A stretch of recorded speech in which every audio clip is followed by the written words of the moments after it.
After a long period of division throughout China, a northern Zhao general named Jiang Jin, who was the advisor of 8-year-old emperor at the time, was able to overthrow the royal family in 589 CE.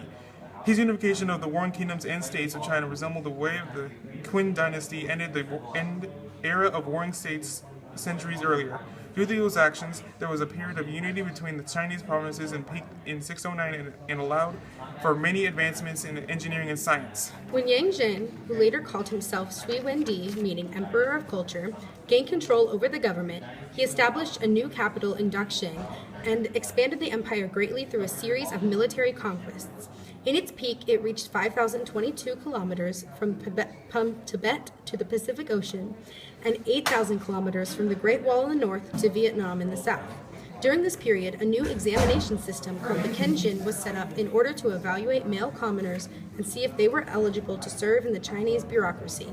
In 582, an equal field system was established, stating that all men in military families that were 21 and up would receive 80 new of land, about 13 acres, and that all women 21 and up would receive 40 new of land, about 6.5 acres, to use for agriculture. They could cultivate their own crops on this land or rent it out to the peasant families.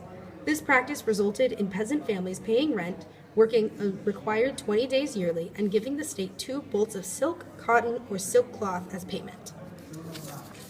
In 604 CE, Sui Dynasty died, and his son Yang took over the empire. During his rule, he rebuilt the Great Wall of China and constructed the Grand Canal, which greatly improved communication between the northern and southern parts of China. Overall, the Sui Dynasty was able to keep control over the people during the 38-year reign through the use of strict laws and forced labor. Those who were not of Han descent were required to pay separate taxes and did not have a choice in their occupation. Those who were of Han descent made it up the military and honorable position in society, which was restructured in the 6th century to the garrison system. The garrison being a small troop station in a specific town or village. The problem came when Yang and his army made an attempt to regain Korea, which had been lost years earlier to nomads.